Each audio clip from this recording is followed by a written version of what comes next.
Okay, so we're now doing the 20th of May 2015 exam. I'm outside in the school playground. Anyway, turn over the first page, have a go at the units. You need to know the units. You must know the units. Pause the video now. Okay, so once again, wave speed is in meters per second, frequency is hertz, wavelength is meters, electrical power, circle the W, tells you it's in watts, currents in amps, potential difference in volts. Cost of electricity is the odd one out. Cost of electricity is measured in pence. Power must be in kilowatts, the only time it's in kilowatts. Time is in hours, the only time it's in hours. Power is measured in watts again. Energy, all energy is measured in joules, and efficiency is the small number divided by the big number. Obviously the efficient energy needs to go at the top and the total at the bottom, and when you multiply it by 100 then the units become percentage. Okay, so pause the video, turn over, have a go, then see what I say. Okay, so I'm just going to go through this. So chemical can be found through three main things. It's food, batteries, and fuel. Now fuel includes things like gas, oil, petrol, coal, okay, or diesel, all that kind of stuff that comes under fuel. So the photograph shows that this electrical energy is transferred to heat energy, because obviously that's what a kettle does, and that's the answer to the first question. So the kettle transfers electrical energy to thermal energy. Thermal and heat, same thing. Now here is the barbecue. Now the barbecue obviously uses coal, which is a type which stores chemical. So coal is a type of fuel, so that goes back to this up here. Fuel has chemical store of energy, and that energy is then transferred to thermal as you're heating it up. Brilliant. Pause the video, have a go at the next page. Okay, so here, if you read the question, it tells you that the total energy input is 200 joules, and it tells you 180 of this is used to turn the blades. So 180 joules is kinetic energy, and that's what we want, so that's the useful energy. So the question is, out of the 200, how much is wasted? And you can work that out simply by saying 200 joules, take away 180 joules, and you're left with 20 joules. Nice and simple. So what happens to the wasted energy? Okay, so the wasted energy is a heat energy, because as it's moving, it's going to cause heat. And basically what happens is it dissipates into the environment. And what that means is that it ends up going into the environment, basically, but that's the key scientific word there, dissipates into the environment. So it's lost to the environment. Calculating efficiency, so we've got two numbers that we could use. We could use the 20 joules or the 180 joules, but because we want to work out how efficient this is, so that how well it works, we're going to do efficiency, so that's the 180, that's making the blades move. So we're going to do the 180, which is the good energy, the useful energy, divided by 200. We're going to do this first in our calculator, that's what the bracket's there for. We're going to multiply it by 100 to give us our efficiency, which is 36%. Okay, so it's always the useful energy divided by the total energy. The useful is 180 turning the blades divided by 200 total. The reason why we don't use 20 joules is because that's the wasted energy. We don't want to know how inefficient it is, we want to know how efficient it is. So it's 180 divided by 200. Okay, pause the video, have a go at the next question. Okay, so looking at this table, what we can see is the container of the color of the container. Now, if it's a light color, it's going to reflect heat. But here, so straight away, these two are out of the question, because the question is which one is the best absorber of thermal energy. Well, this is not going to absorb it, it's going to reflect it. So these two are out of the question straight away. So we're left with one of these two. Now, shiny surfaces reflect heat very well, and so it's not going to be this one. And so dark surface absorbs heat very well, and the rough surface reflects it poorly. So it's going to be this one.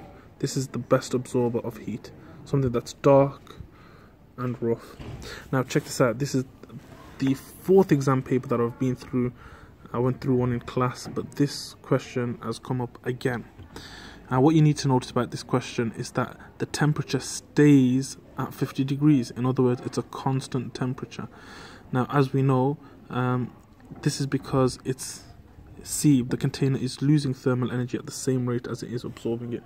So you could say it's gaining and losing power at the same time, gaining and losing energy at the same time, gaining and losing temperature at the same rate, and so any one of those will do. And this best, so if you look at this one, it says the container is losing thermal energy faster than absorbing it. No, it's going to be this one, because it's losing thermal energy at the same rate as it's absorbing it.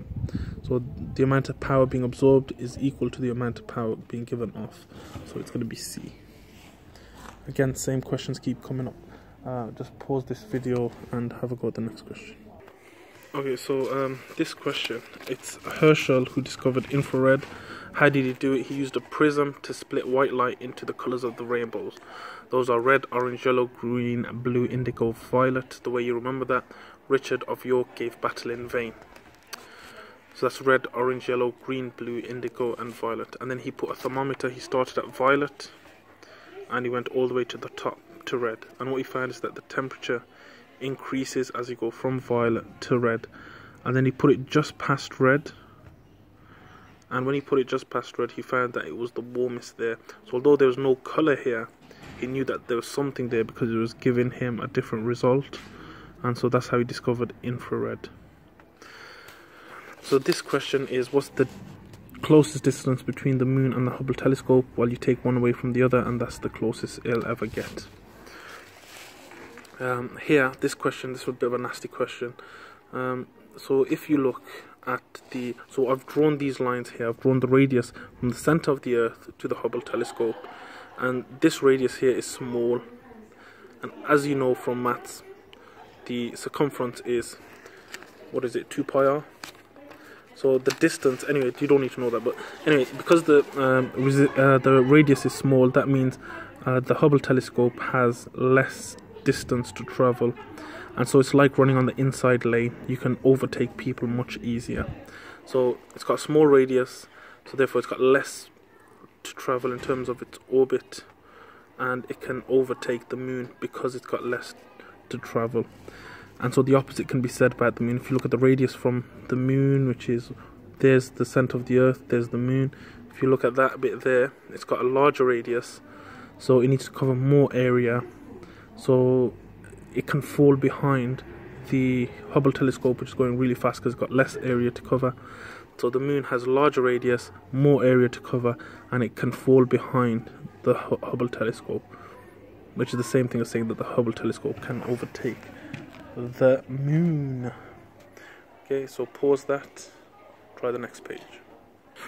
Okay, so here, basically, if you look along here, if you look along the x-axis, right, it says 40 over here, so you have to work out what each solid line is, and so I went up 10, 20, 30, and then 40. So if you know that's 10, each solid line is 10, well then the fainter line is going to be 5. So I marked my 5. Here again, I worked it out, so that's 10, 20, 30. I counted up, so each line is worth 1.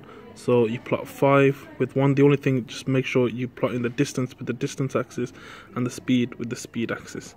Make sure you're doing it correctly, okay? So you don't want to get it the other way around. Next. Describe the Big Bang Theory. I mean, why this is only a 2-mark question is ridiculous, because like you can talk for days on this. But oh guys, I missed out the straight line, best line fit. You need a ruler. I don't have a ruler. Just make sure there's even number of points on each side of the line. Okay. Anyway, I mean, because really you can talk about loads here. So the Big Bang Theory is the idea that the universe had a beginning.